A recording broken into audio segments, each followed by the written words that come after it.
video es presentado por el Sistema Ciencia Garza Educativa de la Universidad Autónoma del Estado de Hidalgo. Para mayor información, visítanos en www.uaeh.edu.mx. Gracias por aprender.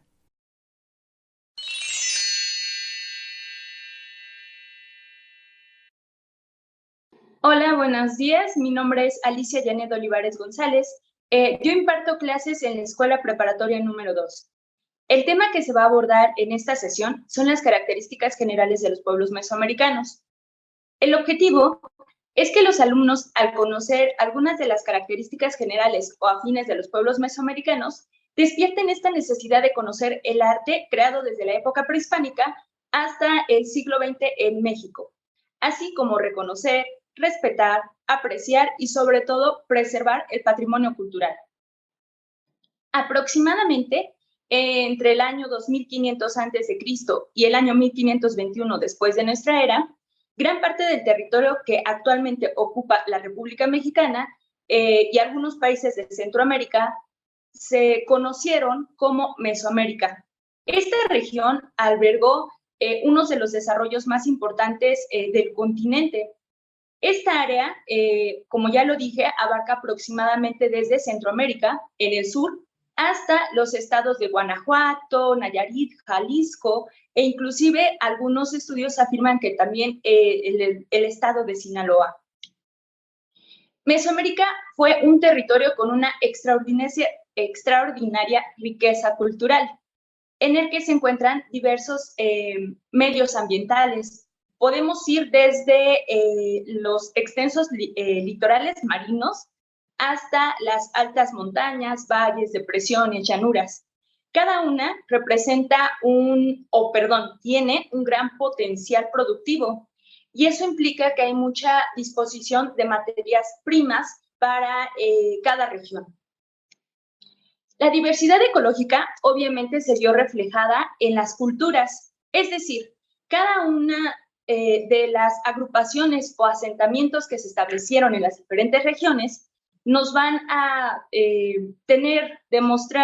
denotar sus características específicas. Podemos ir desde las culturas del sur, como los mayas, hasta las culturas centrales, como por ejemplo los teotihuacanos, yendo a algunas como los mixtecos, los zapotecos. Cada una tiene características propias.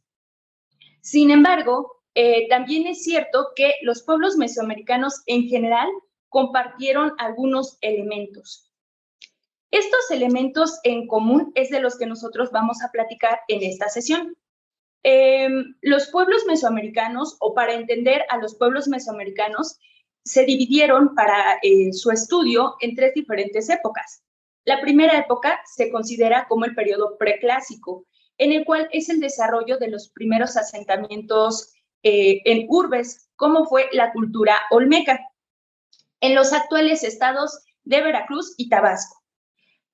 Para seguir en el periodo histórico, vamos a ver, por ejemplo, los pueblos del periodo clásico, en donde hay un gran desarrollo tecnológico, científico, matemático, como ya lo mencioné, la cultura maya, la cultura teotihuacana e inclusive la cultura zapoteca.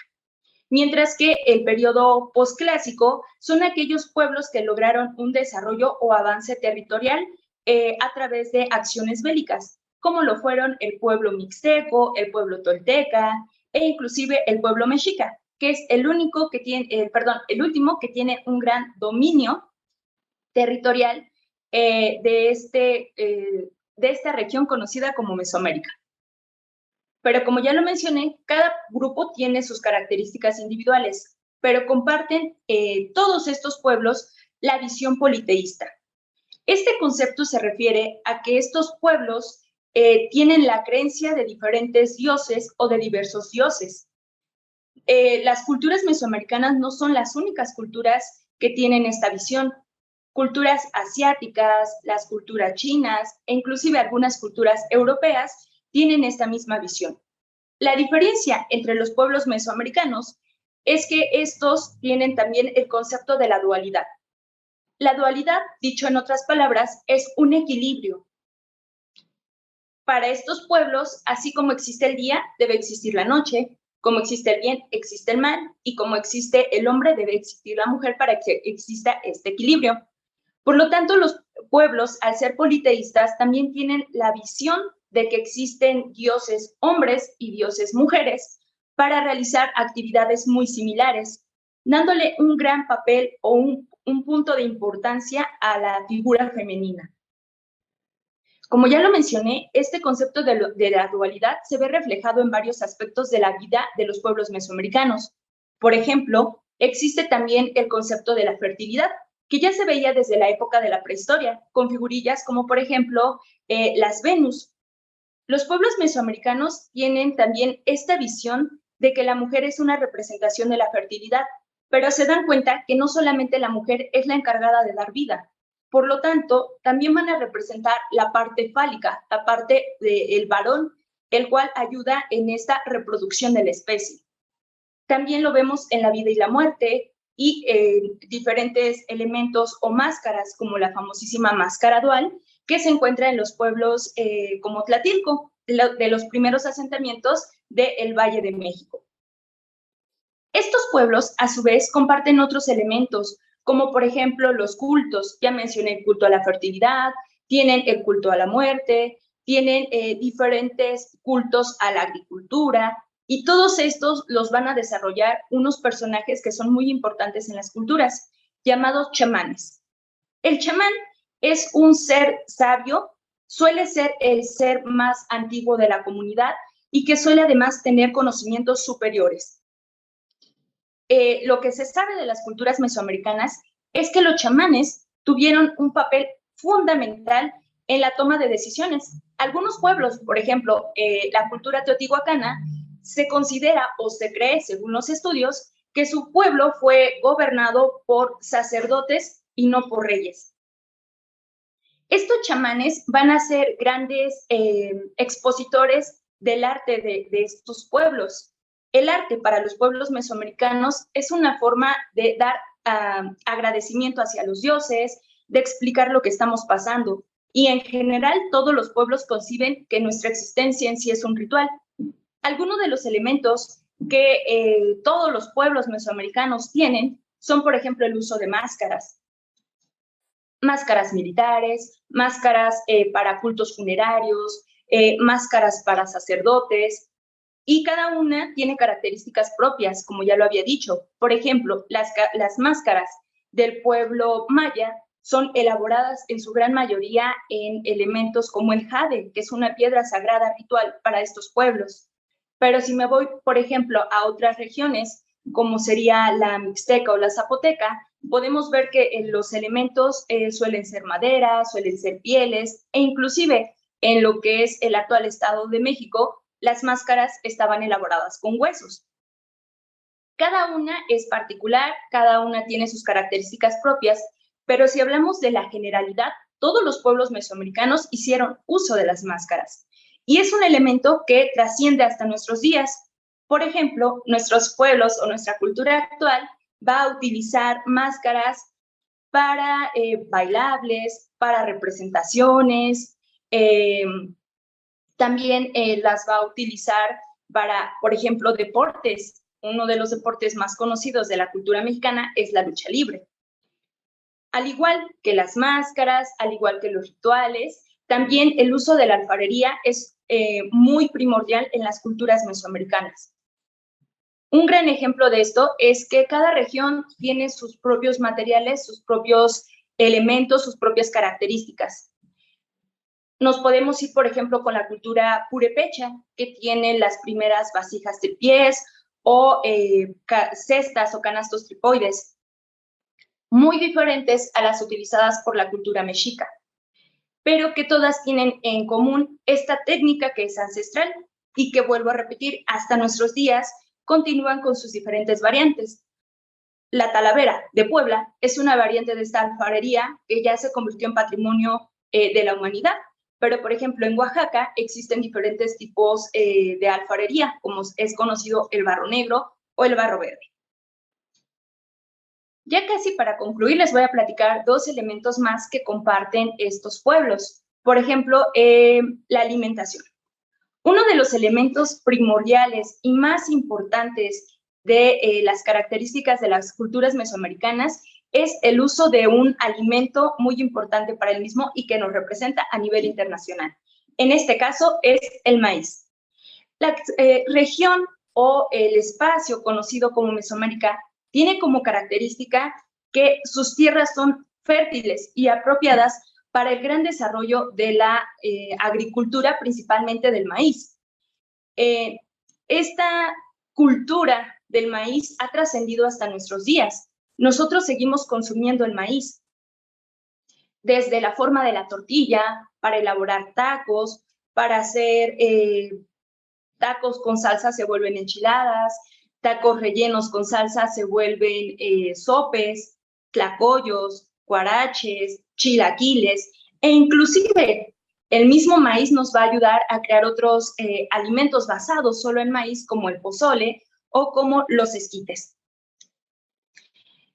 Este alimento anteriormente tenía más de 27 especies de maíz, 27 diferentes tipos de granos. En la actualidad se ha ido disminuyendo el uso, dado las modificaciones genéticas y también el comercio exterior, trayendo a veces maíz de otro lado. Sin embargo, es la alimentación básica de nuestra cultura y de nuestros pueblos.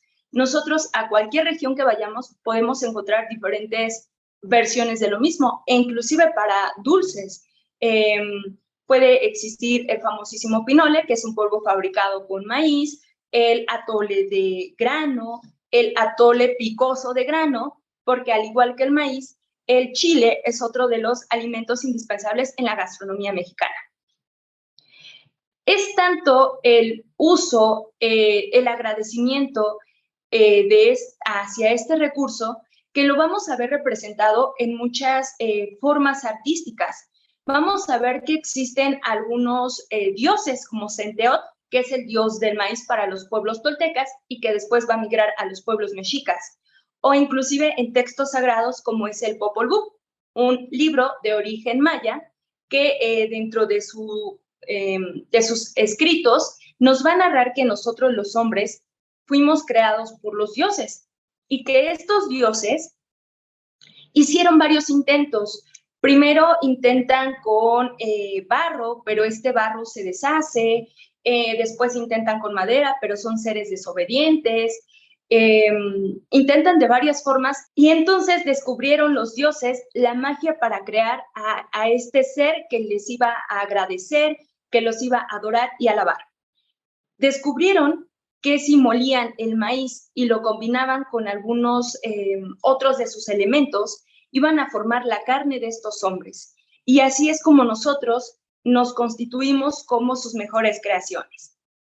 Otra historia muy similar pasa con los pueblos de la región centro del país, donde se cuenta la leyenda de Quetzalcóatl, una de las principales deidades de estos pueblos mesoamericanos, que tiene algunos otros nombres, pero que en general la mayoría lo conocemos como Quetzalcóatl. Cuenta la historia que también los dioses hicieron 4 intentos previos a nuestra creación y estos intentos no funcionaron.